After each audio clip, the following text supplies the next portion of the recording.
एहसासों के आईने में वो एहसास सबसे निराला होता है, सबसे खूबसूरत यह माँ बनने का सफ़र होता है। गर्भावस्था का हर पल कुछ अलग होता है, क्योंकि माँ बनना कब इतना आसान होता है। नमस्कार दोस्तों, आपके साथ मैं हूँ आशा नकरानी और मैं भाविना देसाई।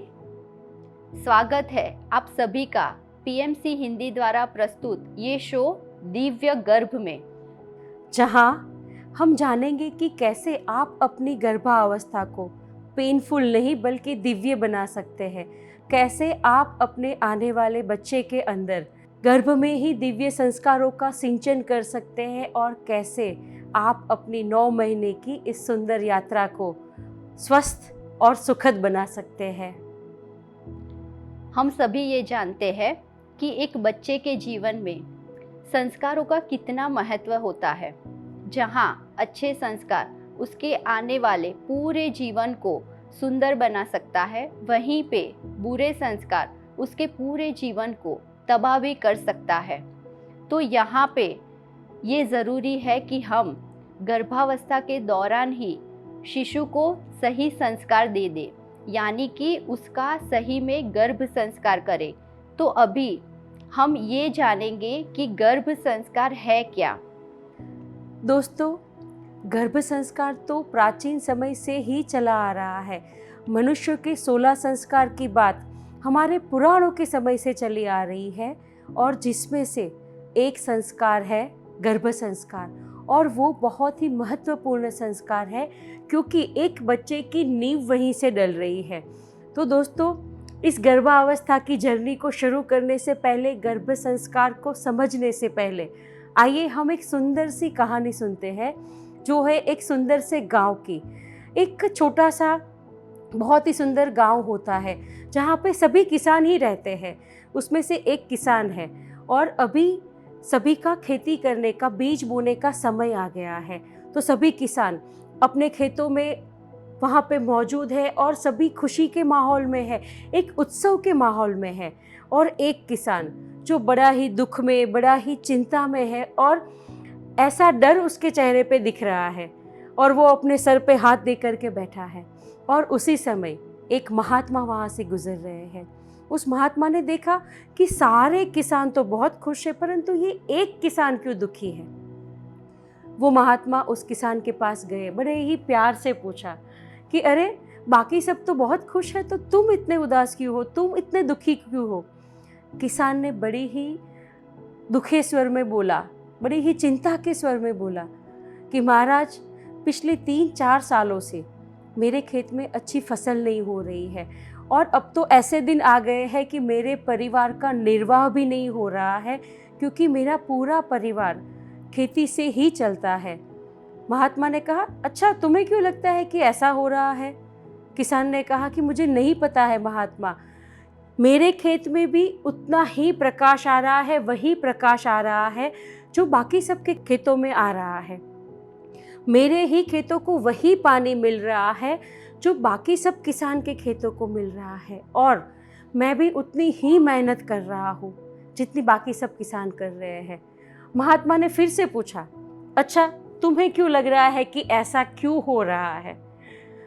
फिर किसान ने कहा, मुझे नहीं पता है महात्मा, मैं तो बीज भी वहीं से ला रहा हूँ जहाँ से बाकी सब किसान ला रहे हैं। और एक बार तो मैंने ये भी सोचा कि शायद वो बीज वाला कुछ तो शैतानी कर रहा है और मुझे ऐसे बिगड़े हुए बीज दे रहा है। तो मैंने बीज की दुकान को भी बदल के देखा, परंतु कोई परिणाम नहीं। महात्मा ने कहा, थोड़ी देर रुको, और महात्मा बड़ी ही शांति से ध्यान में बैठ गए। 15-20 मिनटों के बाद उन्होंने आंखें खोली और मुस्कुराते हुए कहा, अरे, ये तो कोई बड़ी बात नहीं है, इसको तो हम अच्छे से कर सकते हैं। किसान को एक उम्मीद जगी। उसने कहा, कैसे। महात्मा ने कहा कि हम आपके बीजों के ऊपर गर्भधान प्रक्रिया करेंगे, बीज गर्भ प्रक्रिया करेंगे। किसान को बड़ा अटपटा लगा। उसने पूछा, अच्छा, ये कैसे होगा। महात्मा ने कहा कि हम कुछ प्रक्रिया करेंगे, कुछ तो आपके बीजों के साथ करेंगे, कुछ आपके साथ करेंगे। पर किसान वापस परेशानी में आ गया कि ये कैसे होगा, मेरे पास तो पैसे ही नहीं है। महात्मा ने कहा कि इसके लिए आपको पैसों की ज़रूरत नहीं है, ज़रूरत है तो सिर्फ विश्वास की, श्रद्धा की, श्रम की और हृदय से करने की। किसान तैयार हो गया। और क्या हुआ फिर? 3 महीने महात्मा ने कहा कि अगले 3 महीने आपको मैं जो बोलूँगा वो आपको करना है। और ये प्रक्रिया शुरू हो गई दोस्तों। महात्मा ने पहली शर्त रखी, आपको आज अपने बीजों को वैसे ही बोना है जैसे बाकी सब किसान बो रहे हैं, उतनी ही खुशी से, उतने ही उल्लास से, उतने ही हर्ष से, उतने ही विश्वास से। किसान ने कहा ठीक है। और दोस्तों उसने वैसा किया। धीरे धीरे उस बीज में से अंकुर आना शुरू हो गए और 3 महीने के अंदर देखते ही देखते वो बीज एक लहराती हुई फसल के रूप में परिवर्तित हो गए। किसान की खुशी तो कहीं पे समा नहीं रही थी। वो जाके सीधा महात्मा के चरणों में गिर गया और कहने लगा कि आपने क्या जादू किया है मेरे बीजों के ऊपर कि जो मेरे खेतों ने इस साल सोना उगला है, अभी तक की ये मेरी श्रेष्ठ फसल है। महात्मा बड़ी ज़ोर से हंसे और कहा कि बेटा ये मेरा नहीं काम है, ये काम तुम्हारा है। तुमने जो अपने आप के ऊपर क्रिया की है उसका परिणाम है। तो किसान तो थोड़ी देर सर खुजाने लगा और पूछा मैंने क्या किया है? महात्मा ने कहा 3 महीने पहले का अपना जीवन देखो, 3 महीने पहले तुम्हारा स्वभाव कैसा था? किसान ने गौर दिया, मनन किया, चिंतन किया तो उसको पता चला कि यस बहुत सारे परिवर्तन आए हैं। अभी वो सबको ग्रैटिट्यूड देता है, सबको मेहनत करने में मदद करता है, परिवार के साथ उसके रिश्ते बहुत अच्छे हो गए, रिश्तों में प्रेम आ गया है। जहाँ पे डर, चिंता ये सब था उसकी जगह पे अभी विश्वास, श्रद्धा, खुशी जाग गई है। तो कितना मिरेक्युलस है। तो क्या भाविना और मेरे प्यारे दोस्तों, आपको इस कहानी से कुछ पकड़ में आ रहा है? हाँ आशा, मैंने इस कहानी को बहुत ही अलग तरीके से समझा। यहाँ पे मैंने किसान को एक माँ के रूप में देखा और उसकी फसल को एक गर्भस्थ शिशु के रूप में देखा, जहाँ पे किसान पहले खुद पे काम किए बिना ही अपने बाहरी तत्व यानी कि अपने बीज, अपनी ज़मीन, इन सबको दोष दे रहा था। लेकिन जैसे ही उसने खुद पे काम करना शुरू किया, अपने आप ही उसकी फसल लहराती हुई फसल में कन्वर्ट हो गई।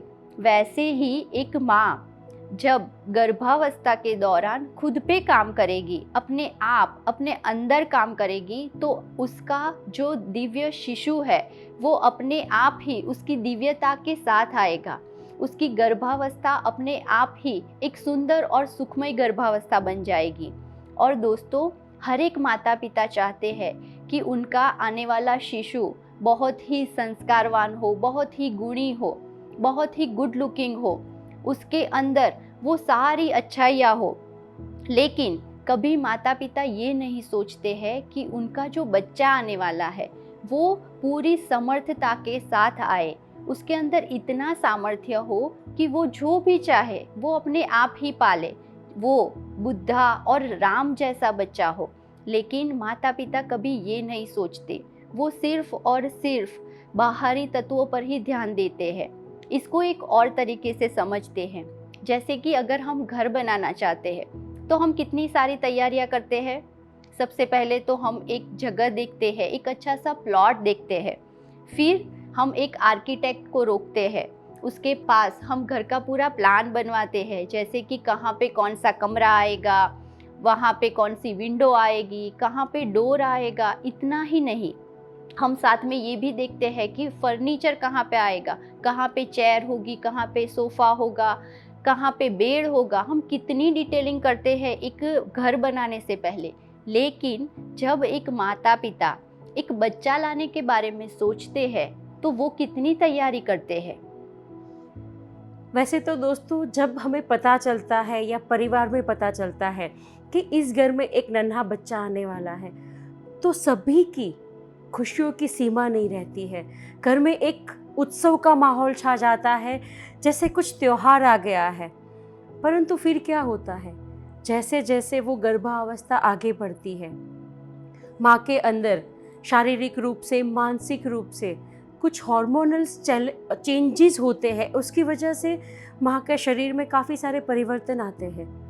तो फिर क्या होता है कि जो गर्भावस्था इतनी सुखद थी, वही गर्भावस्था एक बीमारी के रूप में परिवर्तित हो जाती है।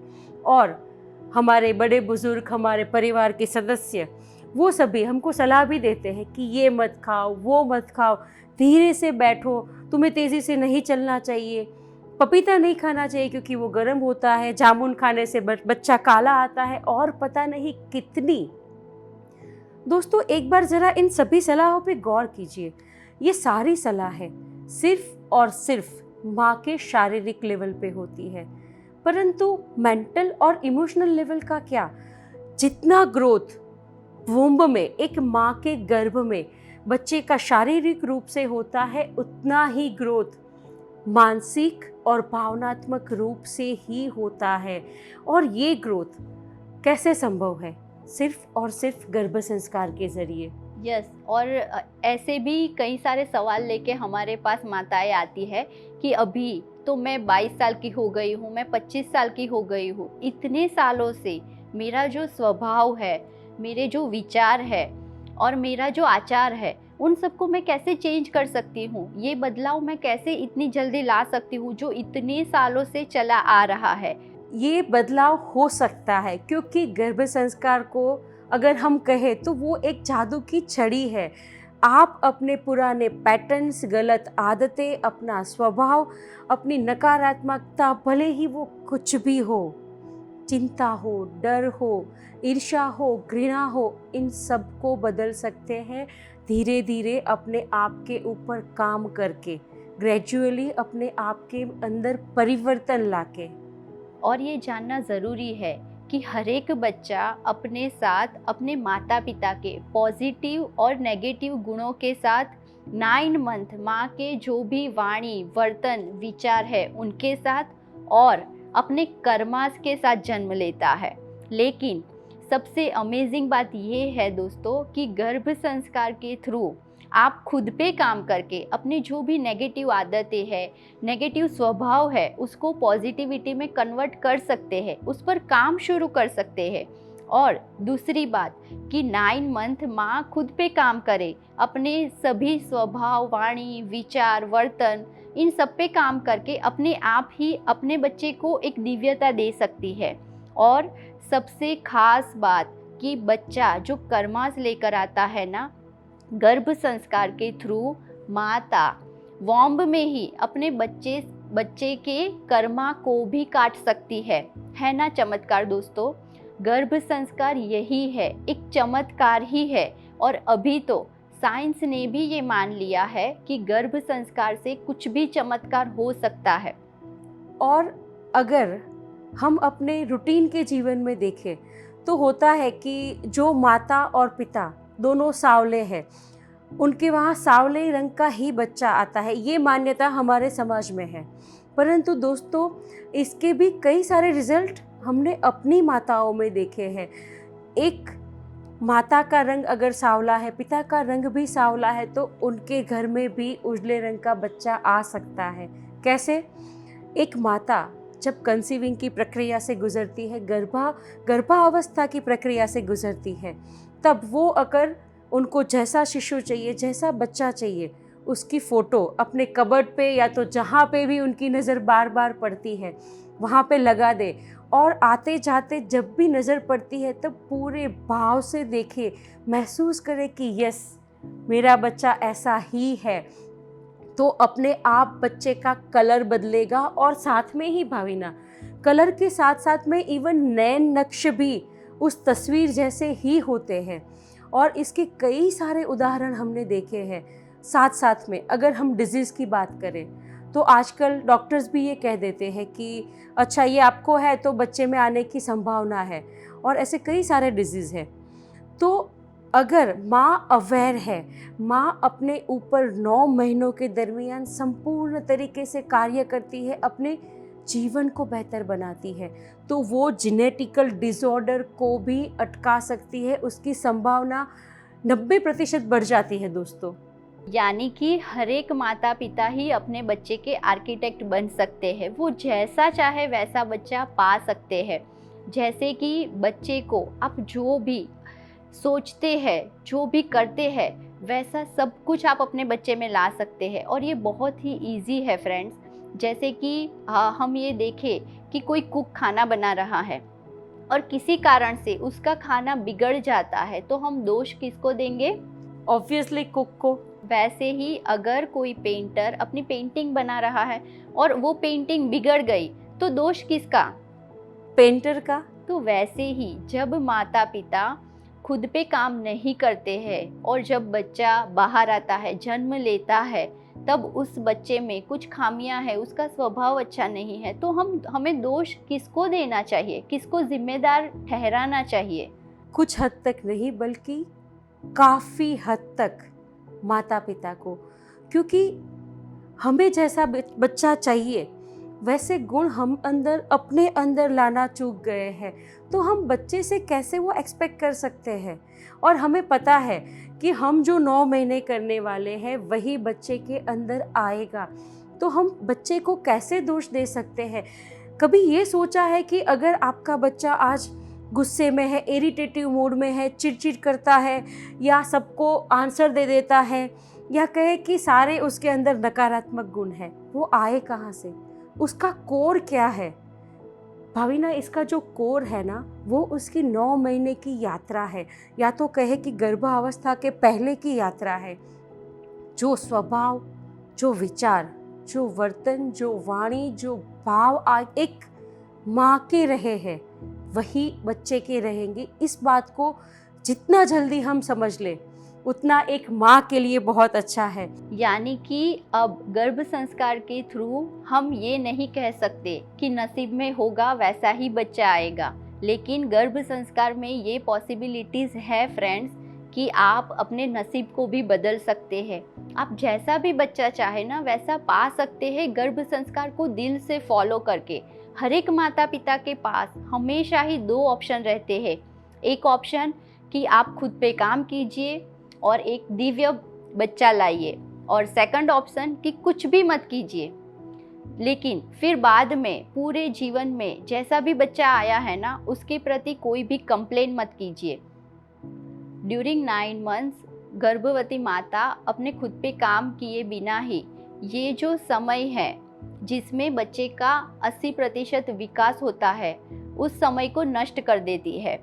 और बाकी के 3 साल में जबकि बच्चे का जन्म होता है, तब वो बच्चा छोटा है, उसे कुछ समझ नहीं आएगा, अभी तो उसकी सीखने की उम्र नहीं है, ये सब कहकर हम 3 साल बच्चे पे बिल्कुल ध्यान नहीं देते हैं। और फिर 3 साल के बाद जब बच्चा स्कूल जाना शुरू करता है, तब हर एक माता पिता एक रेस में लग जाते हैं कि बच्चे को आगे बढ़ाना है, उसको सबसे ज़्यादा गुणवान बनाना है, संस्कारी बनाना है, उसके पीछे लग जाते हैं। लेकिन फिर सोचिए ज़रा कि जब 98% काम किया नहीं है, सिर्फ 2% में बच्चा कितना सीख पाएगा? एक अमेजिंग तरीके से देखें तो अगर कोई ग्लास है जिसमें हमने 98% पानी पहले से भर के रखा है और हम उसके अंदर दूसरा ग्लास खाली करेंगे, तो वो सारा पानी कहाँ जाने वाला है? ऑब्वियसली बाहर। तो वैसे ही अगर 98% काम माँ ने नहीं किया है, तो बाकी 2% में माँ कितना भी कर ले, वो प्याला कभी भी 98% से नहीं भरेगा दोस्तों। और ठीक इससे उल्टा, अगर आपने इस 98% पे काम कर लिया है, तो जो वो 2% बाकी है ना, वो बच्चा अपने आप कर लेगा, उसके अंदर वो क्षमताएं अपने आप आ जाएगी। यानी कि गर्भावस्था के दौरान एक माँ खुद पे एक अपने हृदय, शरीर, मन और आत्मा हर एक लेवल पे काम करेगी, तो उसके बच्चे में अपने आप ही इन सभी लेवलों पे काम हो जाएगा। उनको उसके लिए बिल्कुल ज़्यादा मेहनत करने की ज़रूरत नहीं है। सिर्फ 9 मंथ आपने अवेयरनेस के साथ खुद पे काम किया, तो बच्चा जन्म होने के बाद आपको इतना काम नहीं करना है, अपने आप ही वो होता जाएगा। अगर ये पूरे गर्भ संस्कार की प्रक्रिया को हम साइंस के दृष्टिकोण से देखें, तो दोस्तों, गर्भ में जब बच्चा है तो 1 मिनट में उसके लाखों सेल बन रहे हैं। पिता का एक स्पर्म और माता का ओवम, ये दोनों आधे कोष जुड़ करके एक कोष बनता है, एक सेल बनता है। फिर प्रक्रिया क्या होती है कि 1 में से 2, 2 में से 4, 4 में से 8, 8 में से 16, 32, और फिर ये जो सेल की प्रक्रिया है वो ट्रिलियन सेल में बदल जाती है। जब ये ट्रिलियन सेल बनते हैं तभी हमारे वॉम में एक बच्चे का पूरा शरीर डेवलप हो जाता है।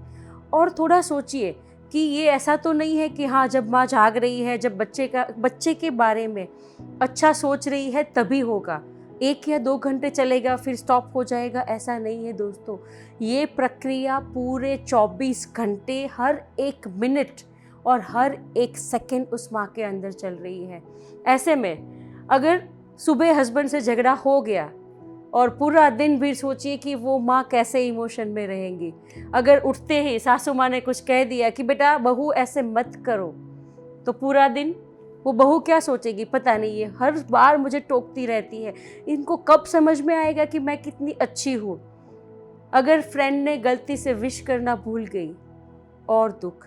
तो ऐसे हम वो बाकी के जो 16, 18 या 10 घंटे कैसे बिता रहे हैं, दुख में, ईर्ष्या में, नेगेटिविटी में, जेलसी में, और पता नहीं कितने नकारात्मक इमोशन के साथ, तो वो जाएगा कहाँ?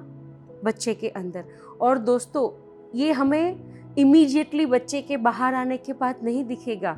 जैसे जैसे बच्चा शारीरिक रूप से ग्रो होगा तो या तो भावना उसके अंदर ये भावनात्मक रूप से दिखेगा, यानी कि मेंटल हेल्थ के रूप में दिखेगा, या तो फिर ये कोई फिजिकल डिजीज़ के रूप में दिखेगा। तो सोचिए ज़रा कि जैसे आशा ने हमें बताया कि माँ की भावनाओं का, माँ के भाव का बच्चे पे कितना गहरा प्रभाव पड़ता है। माँ जो भी फील करती है ना, वैसे ही बच्चे का डेवलपमेंट हो रहा है, बच्चे की हर एक सेल्स बन रही है। तो इसीलिए माँ को बहुत ही अवेयर रह के अपने भाव पे भी काम करना है, और ये अपने गर्भ संस्कार के थ्रू वो अपने आप पे काम कर सकती है, और ये बहुत ही इजी है। तो दोस्तों, आज के इस एपिसोड में हमने समझा कि गर्भ संस्कार कितना महत्वपूर्ण है, माँ के लिए भी, शिशु के लिए भी। क्योंकि गर्भ संस्कार की प्रक्रिया को अगर एक माँ करती है तो अपने आप उनका जीवन तो बेहतर बनता ही है, परंतु आने वाले शिशु का भी, आने वाले बच्चे का भी जीवन बहुत ही बेहतरीन बनता है, और उस बच्चे की इस पृथ्वी पर की यात्रा बहुत ही सुंदर रहती है। तो दोस्तों, पीएमसी हिंदी द्वारा प्रस्तुत आपका अपना शो दिव्य गर्भ में हमारे साथ जुड़े रहिए, और अगले एपिसोड में हम और भी मज़ेदार टॉपिक पे बात करेंगे कि गर्भ संस्कार कब से शुरू करना है और उसके साइंटिफिक रीज़न क्या है। तब तक के लिए आप सभी का बहुत बहुत धन्यवाद। नमस्कार। नमस्कार।